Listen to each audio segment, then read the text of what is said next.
want you to think about the moment you realized your child was capable of something nobody expected.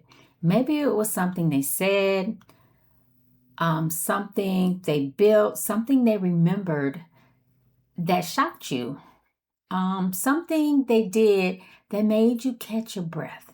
Now, I want you to think about the last time someone looked at your child and did not see that at all. The gap right there between what we know about our kids and what the world assumes about them, that is what we are going to talk about today. I am Lashana Johnson with the Lashana Perspective. I we do coaching, advocacy, and education for families and caregivers. And today, I want to talk about something that I know so many of us have felt, that quiet, frustrating, heartbreaking moment when someone looks at your autistic or neurodivergent child and decides, without evidence, without conversation, sometimes without even trying, that they are not capable. They're not capable of higher level work, not capable of deeper understanding, not capable of the same things as other kids their age. And I am here to tell you that assumption is wrong. It has always been wrong. And it is time that we said so out loud. Now, there is a myth that has followed autism for decades.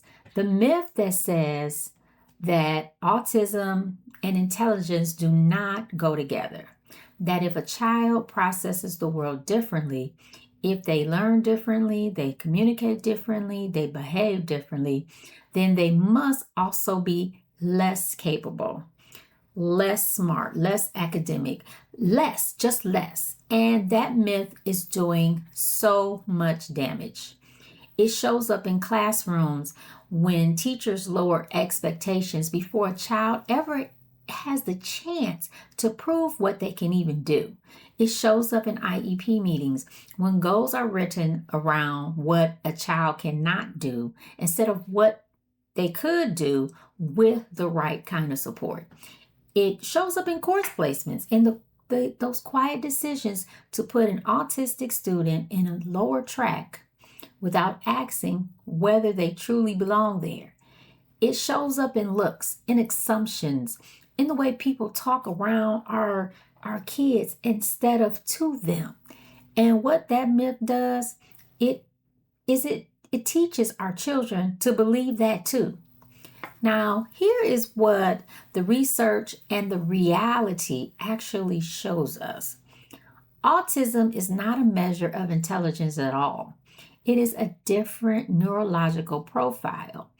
And the difference can come with extraordinary cognitive strengths, deep pattern recognition, exceptional long-term memory, intense focus, and expertise in a specific area. The ability to notice details that most people miss entirely.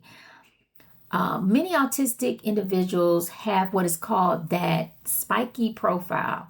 That means instead of being average across the board, they may struggle significantly in some areas and absolutely excel in others.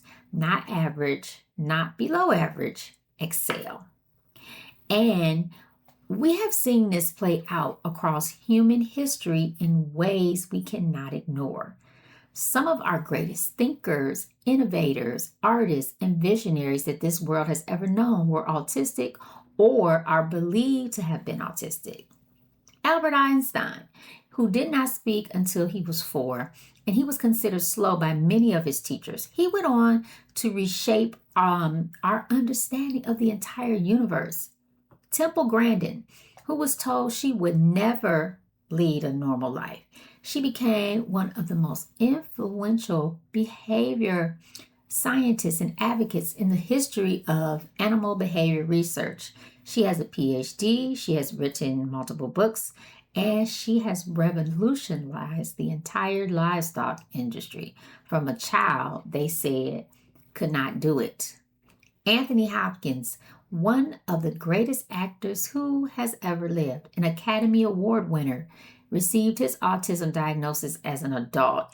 And the traits people spent decades admiring in him, his intense focus, his precision, his ability to disappear completely into a role, those are connected to how his autistic brain works.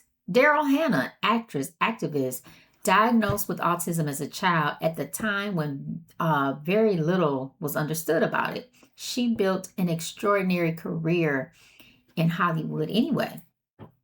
And SZA, Grammy-winning R&B artist, one of the most celebrated musicians of this generation, just publicly shared her formal autism diagnosis in July 2026. Her clinical evaluation described her as gifted linguistically and functioning in the superior range of fluid reasoning.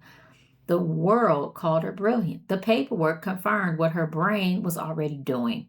These are not exceptions. These are examples. There are autistic engineers, mathematicians, artists, writers, musicians, historians, and scientists changing the world right now. The problem was never capability. The problem was always assumption.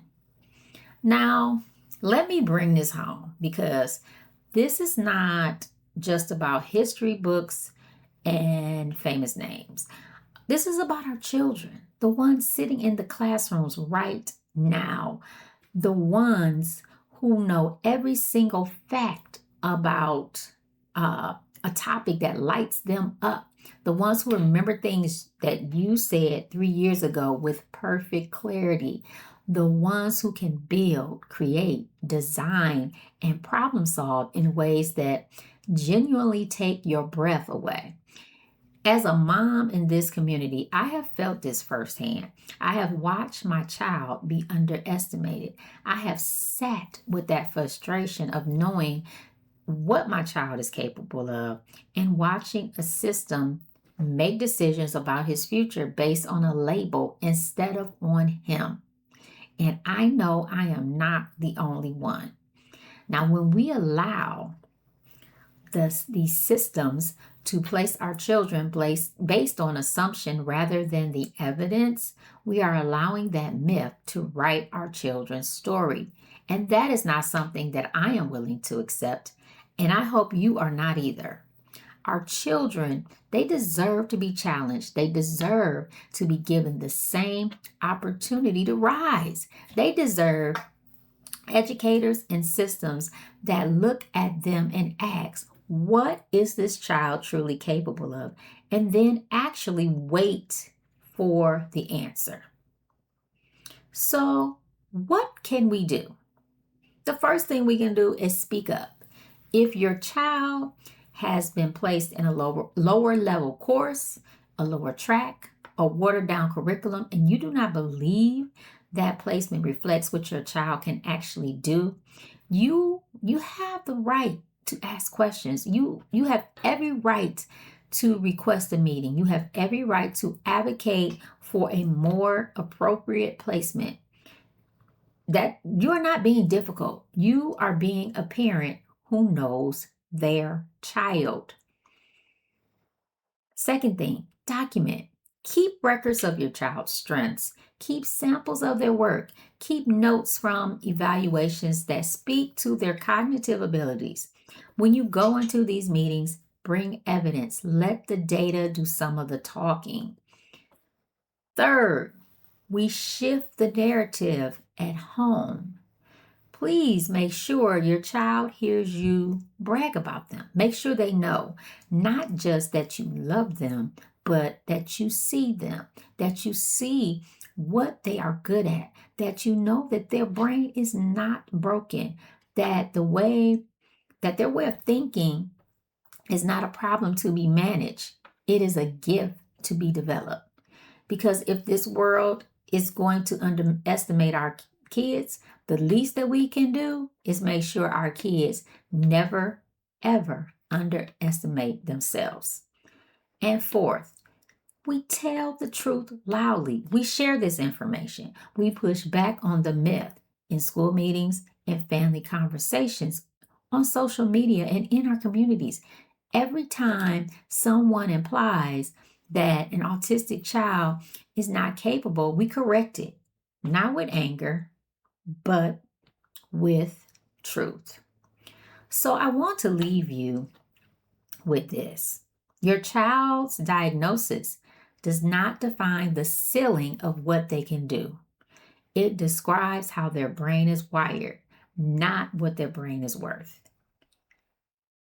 There are autistic children who will grow up to write books, build businesses, make scientific discoveries, create art that moves people, and solve problems the rest of us have not yet even thought to ask about yet.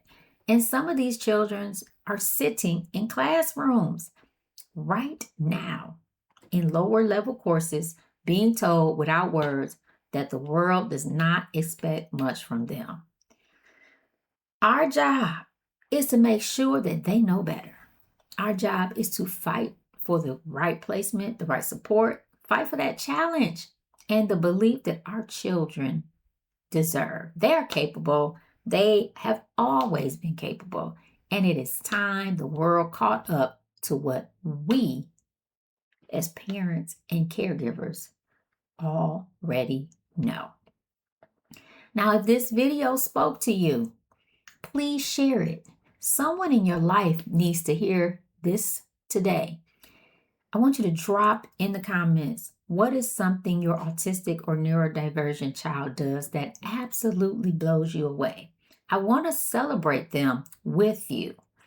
Do not forget to subscribe for more autism and special education support every single week. And as always, I'll see you in the next one.